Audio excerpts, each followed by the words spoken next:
मेरे बहनों भाइयों, पहली बार श्रीमती मालविका देवी जी को बोलते हुए मैंने सुना है।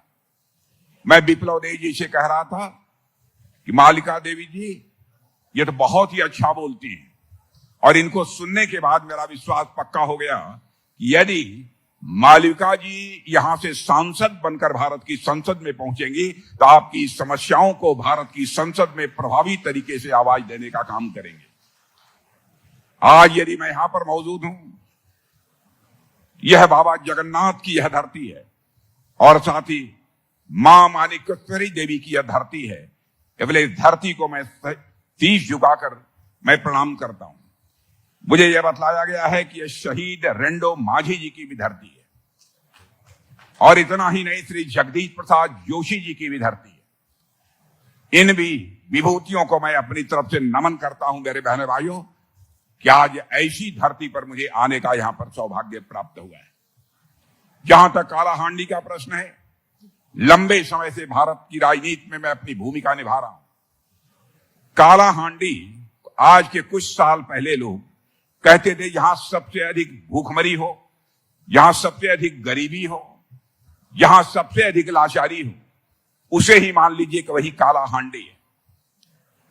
लेकिन आज आप लोगों को देखने के बाद, आप लोगों के चेहरे के देखने के बाद बहनों भाइयों, मैं समझाऊं, चाहे जो कुछ भी हुआ हो, 10 वर्षों के अंदर जब से प्रधानमंत्री मोदी जी बने हैं, उनके नेतृत्व में जो भी कदम उठाए गए हैं, जो भी सामाजिक कल्याण के कार्यक्रम प्रारंभ किए गए हैं, अब कालाहांडी के बारे में मैं समझता हूं आगामी 5-8 वर्षों में वह धारणा नहीं रहेगी जो कि पहले हुआ करती थी।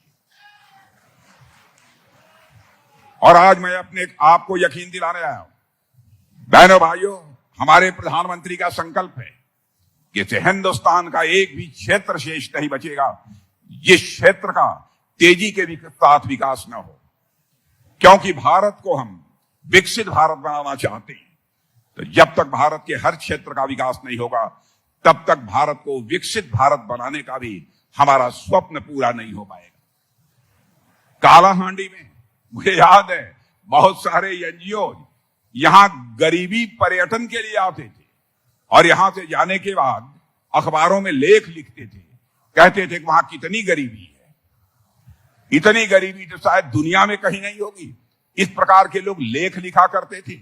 यहां से जाने के बाद आपने इस देश में लंबे समय तक कांग्रेस की सरकार को भी काम करते हुए देखा है।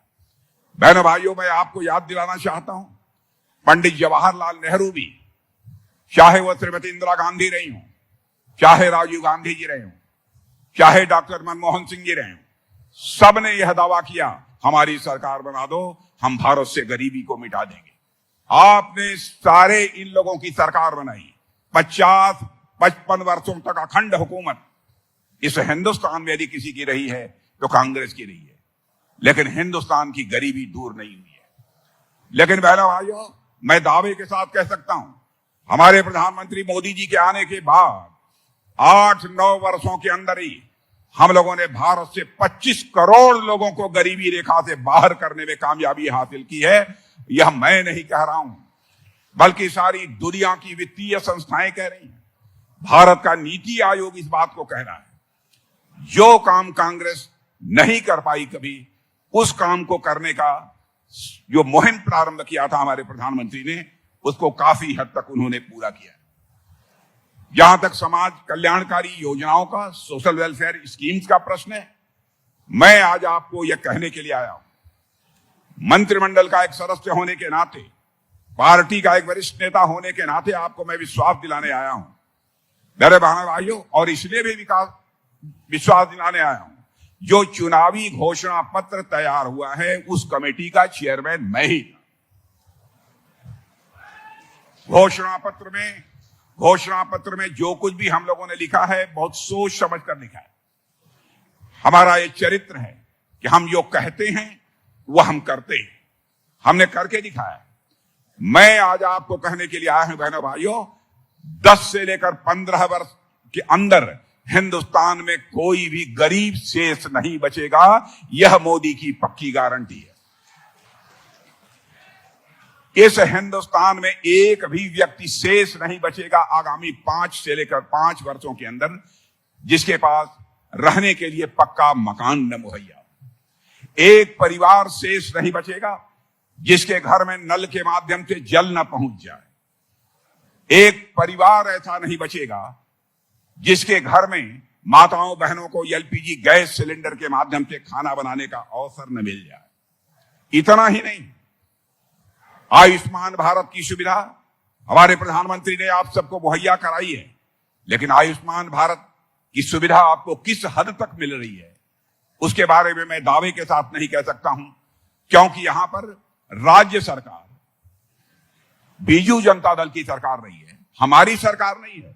हमारी सरकार होती तो मैं कह देता, जो लोग भी आयुष्मान भारत का कार्ड पाने के लिए जो पाने के योग्य थे उनको प्राप्त हो गया है, लेकिन आज मैं दावे के साथ नहीं कह सकता क्योंकि बीजू जनता दल की सरकार है। मैं आज आपको यकीन दिलाने आया हूं कि जो लोग आयुष्मान भारत का कार्ड पाने के लिए अधिकृत हैं, बहनों भाइयों, हमारी यहां पर उड़ीसा में भी भाजपा की सरकार बना दीजिए, एक व्यक्ति शेष नहीं बचेगा जो कि आयुष्मान कार्ड पाने का अधिकारी है, उसे आयुष्मान कार्ड प्राप्त न हो जाए। 5 लाख रुपए तक का मुफ्त इलाज, भारत के इतिहास में कोई सरकार ऐसी रही है जिसने 5 लाख रुपए तक का मुफ्त इलाज अपनी जनता को देने का फैसला किया है। और आज मैं यहां कहने आया हूं, चाहे आपकी आमदनी कुछ भी हो, आप गरीब हो, अमीर हो, किसी जात के हो, किसी धर्म के मानने वाले हो, अब हम लोगों ने तय किया है, यदि आपके परिवार में 70 वर्ष की उम्र का यदि कोई है, चाहे आपकी मां हो, पिता हो, बाबा हो, दादा हो, जो भी हो, उनको सारे लोगों को आयुष्मान भारत की सुविधा जून में गवर्नमेंट बनने के बाद प्रारंभ कर दी जाएगी सारे देश भर में। यह भी हम लोगों ने फैसला किया है। और बहनों भाइयों, हम लोगों का चरित्र रहा है, भारतीय जनता पार्टी हिंदुस्तान की एक ऐसी राजनीतिक पार्टी है जो कहती है वह करती है। मैं आपको याद दिलाना चाहता हूं, बहुत पहले हम लोग कहा करते थे, जब हमारी केंद्र में सरकार बन जाएगी, हमको स्पष्ट बहुमत मिल जाएगा, तो धारा 370 जिसके तहत जम्मू कश्मीर को विशेष राज्य का दर्जा प्राप्त है, हम चुटकी बजाकर समाप्त कर देंगे। आपने देखा, संसद के दोनों सदनों में बहुमत मिलने के साथ ही धारा 370 जिसके तहत जम्मू कश्मीर को विशेष राज्य का दर्जा प्राप्त था, चुटकी बजाकर हम लोगों ने समाप्त कर दिया। जो कहा था वह करके हम लोगों ने बहनों भाइयों दिखा दिया। यह हम लोगों का चरित्र है।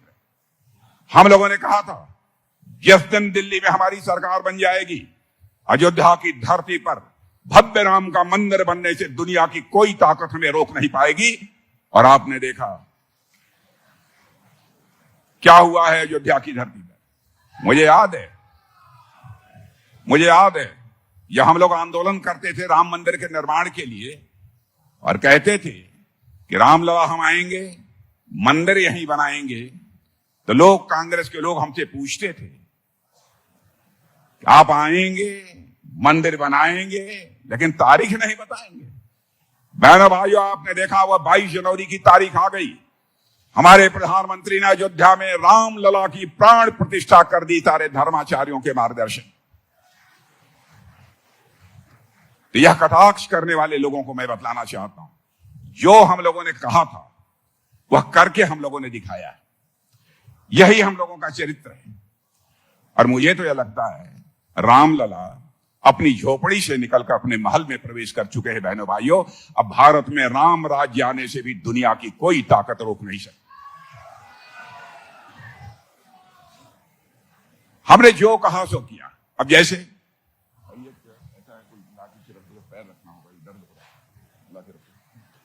हम लोगों ने कहा था 3 तलाक समाप्त करेंगे। लोगों ने कहा कि दूसरे धर्म के लोगों के मामले में आप क्यों हस्तक्षेप करते हैं। बहनों भाई, आप ये बताओ,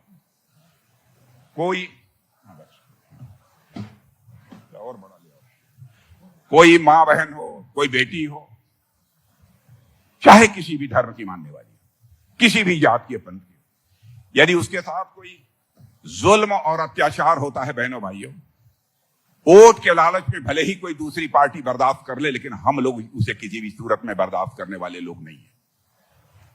हम लोगों ने कहा था हमारी सरकार बनेगी तो हम 3 तलाक की प्रथा को समाप्त करेंगे।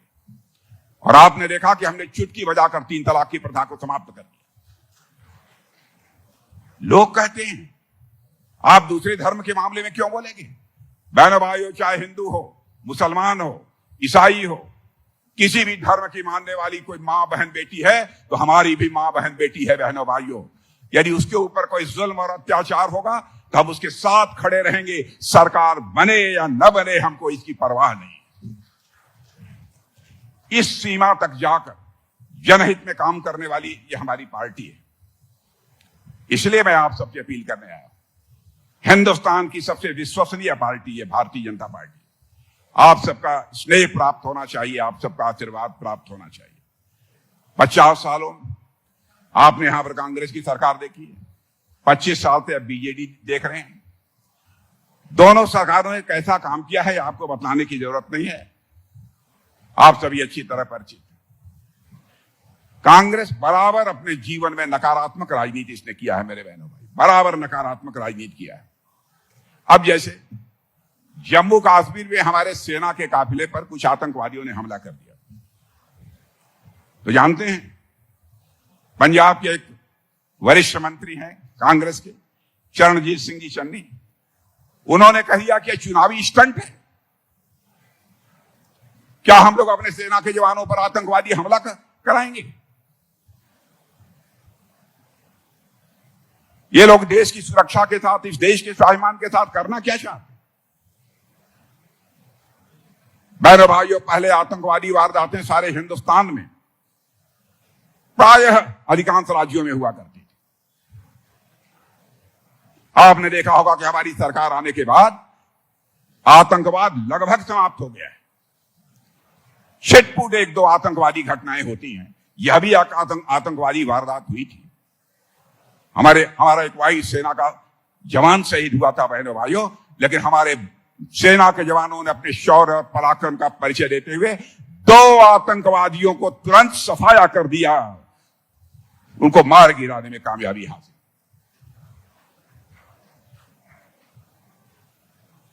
बहनों भाइयों, हम लोगों का चरित्र कांग्रेस जैसा चरित्र नहीं है, बीजेडी जैसा चरित्र नहीं है।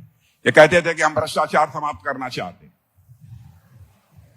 राजीव गांधी ने कहा मैं क्या करूं, 100 पैसा भेजता हूं, बा मुश्किल नीचे 15 पैसा लोगों के पास पहुंच पाता है। लेकिन आपने देखा हमारे प्रधानमंत्री ने कैसे इस चुनौती को स्वीकार किया। जनधन, आधार, मोबाइल की ऐसी त्रिमूर्ति तैयार कर दी कि आज यदि दिल्ली के बैंक से 100 पैसा चलता है तो 100 का 100 पैसा आपकी जेब में पहुंचता है, 1 पैसा भी भ्रष्टाचार की भेंट नहीं चढ़ने पाता। यह है हमारी सरकार। बहनों भाइयों, मुफ्त राशन, कभी किसी ने सोचा होगा कि भारत में कोई भी ऐसा प्रधानमंत्री आएगा जो कि 80 करोड़ लोगों को मुफ्त राशन मुहैया कराएगा? मैं दावे के साथ कह सकता हूं कि आज भारत के अंदर कोई भूख से दम तोड़ने वाला नहीं बचा है, भूख से मरने वाला कोई नहीं बचा है। और मैं जानता हूं बहुत सारे ऐसे लोग हैं जो कि परिवार में 4 लोग 5 लोग हैं तो 4-5 लोग 5-5 किलो का राशन लेते हैं, खाते ही नहीं है बल्कि बेचते हैं। ये बात सच है कि नहीं? ये बात सच है कि नहीं?